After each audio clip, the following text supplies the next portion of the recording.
I'd like to share with you some ways that we miss the mark. And this list was really helpful to me. Sin is not just those things that we do externally, like stealing or lying or bearing false witness against someone else. Sin is also those things that happen within us, our internal motivations. And so I think it's important for us to take a look at what are the possibilities for what is going on truly within our hearts. We may be blind to them ourselves, and this list was helpful to me. Let's talk about anger for a minute, resentment.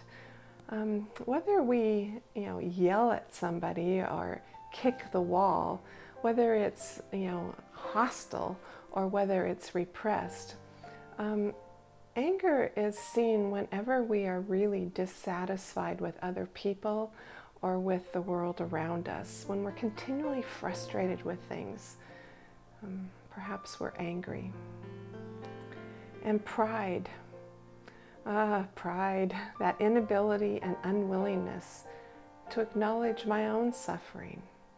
I have to deny my own needs in order to be able to help others. I have to be the helper. And there's an arrogance in that and a pride. And it is some way in which I am trying to prove myself. I might not see it. I might think, oh wow, I am such a wonderful helper.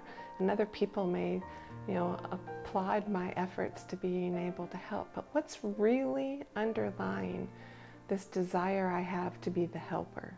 Is it my pride? Good question. And deceit. Oh, that's mine right there. Deceit. I have come to understand how important it is for me to have you think that I'm perfect. And there's a deceit in that. And it's my own deceit. I'm trying to deceive myself actually as well into believing that I don't have sin. I'm above that. I've grown beyond that, when in fact that's not true at all. Envy. Envy can be that feeling that something fundamental is missing in my life that everybody else seems to have, and I don't, and I want it. They're blessed, and I'm not, and I want to have their blessings. And I might feel like I long for it, that I've missed the blessing that everyone else has, and it takes over my thinking, my feelings. Avarice. Avarice, that's also one of my challenges, in feeling that I need to be able to protect myself from being depleted, so that I need to shut the door and go into my own room so that I can hold on to my resources and minimize my own needs. There's a feeling that I lack the inner resources that I need to be able to engage with others. And so not to want to feel totally depleted, then I withdraw. Anxiety or fear. Do you struggle with anxiety or fear? Feeling afraid of things that aren't actually happening now? What about gluttony? I think we all think of gluttony as being, eating too much food. But gluttony isn't just about food.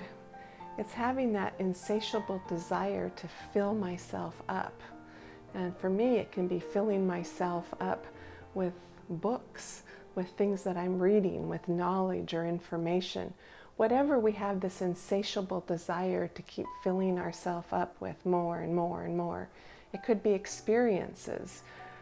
Overcoming feelings of emptiness and pursuing positive, stimulating ideas and activities, but never having enough. Gluttony. Or lust. Lust. A constant need for intensity, for control, for being in control, for exerting myself, lusting after more. Or sloth, laziness, a desire to be unaffected by life might be underlying that sense of easygoing. An unwillingness to arise with all of my vitality and to fully engage in life.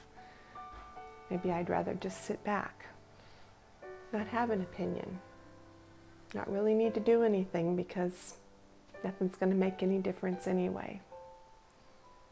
Maybe underlying that is a sense of sloth, of being lazy. I don't know if any of this rings true for you, but it was helpful to me to begin to see myself not as I would love to have the world see me, but as I came to understand that God saw me.